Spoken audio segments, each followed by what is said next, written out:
नमस्कार दोस्तों, हिंदी कहानी संग्रह नामक इस चैनल में आप सबका फिर से स्वागत है। आज की कहानी का शीर्षक है जैसा करोगे वैसा भरोगे। बहुत पुराने समय की बात है। सुंदरवन नाम का एक छोटा सा गांव था। श्याम नाम का एक व्यापारी अपने पूरे परिवार के साथ उस गांव में रहता था। श्याम कपड़ों का व्यवसाय करता था। गांव के पास एक छोटा सा शहर था। उसी शहर में श्याम का कपड़ों का दुकान था। गांव से शहर जाने वाले दो रास्ते थे, एक पक्की सड़क और दूसरी कच्ची सड़क जो जंगल से होकर गुजरती थी। कच्ची सड़क का मार्ग छोटा था। श्याम हर रोज सुबह अपने काम पे निकल जाता था और शाम ढलते ही पक्की सड़क से होते हुए गांव वापस आ जाता था। एक रोज श्याम नाश्ता करके अपने काम पर निकल गया। शाम ढलने को हुआ तो वह अपना काम समेट कर दुकान बंद करने लगा। तभी एक ग्राहक उसके दुकान पर आ पहुंचा। उसे कपड़ा खरीदना था। उस ग्राहक के कारण आज शाम को दुकान बंद करने में थोड़ी देर हो गई। वह समय से गांव पहुंचना चाहता था, अतः आज उसने दुकान बंद करने के बाद कच्ची सड़क वाला छोटा रास्ता चुना।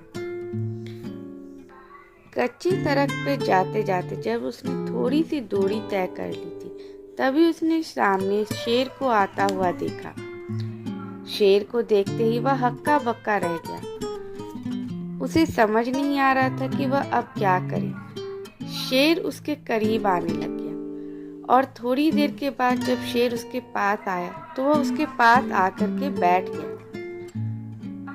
फिर शेर श्याम को अपना पैर का पंजा दिखलाने लगा। श्याम ने देखा कि शेर के पाँव में एक कांटा चुभ गया है। उसने बिना देर किए वह कांटा शेर के पैर से निकाल दिया। शेर बहुत ही खुश हुआ और वापस जंगल की ओर चला गया।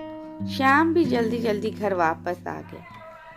काफी दिन बीत चुके थे। श्याम को वह घटना अब बिल्कुल अच्छी तरह से भूल चुका था। सब कुछ अच्छा चल रहा था। दिवाली का त्योहार आने वाला था। त्योहार के कारण श्याम के दुकान में सुबह से लेकर शाम तक बड़ी भीड़ लगी रहती थी। इसी कारण से श्याम को कुछ दिनों से देर से गांव लौटने लगा था। एक दिन श्याम काम खत्म कर दुकान बंद करके घर लौट रहा था। आज फिर उसने पक्की सड़क की जगह कच्ची सड़क चुना ताकि वह जल्दी से घर पहुंच सके। थोड़ी दूर कच्ची सड़क पर चलने के बाद उसे वही जंगल दिखाई दिया। श्याम उस जंगल से होकर जाने लगा। तभी श्याम को कुछ डाकुओं ने घेर लिया।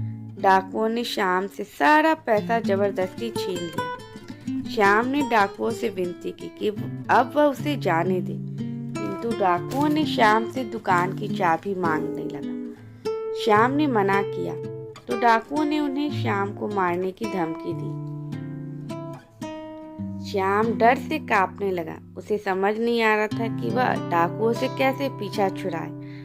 डाकुओं ने श्याम पर बंदूक ताना कि तभी सभी लोगों को वहां शेर की दहाड़ने की आवाज सुनाई पड़ी। शेर को सामने से आता देख सभी डाकू और श्याम सब के सब डर से कांपने लगे। सभी लोग जंगल से भागने का प्रयास कर रहे थे, किंतु शेर बहुत ही पास आ चुका था और शेर ने जब सभी डाकुओं को देखा तो बारी बारी से सभी डाकुओं को जख्मी कर मार डाला। अब श्याम की बारी थी। शेर ने श्याम के पास आया और चुपचाप उसके पास आकर पूंछ हिलाने लगा। श्याम यह देखकर बहुत ही आश्चर्यचकित हुआ। फिर शेर ने श्याम को अपना पाँव दिखाया।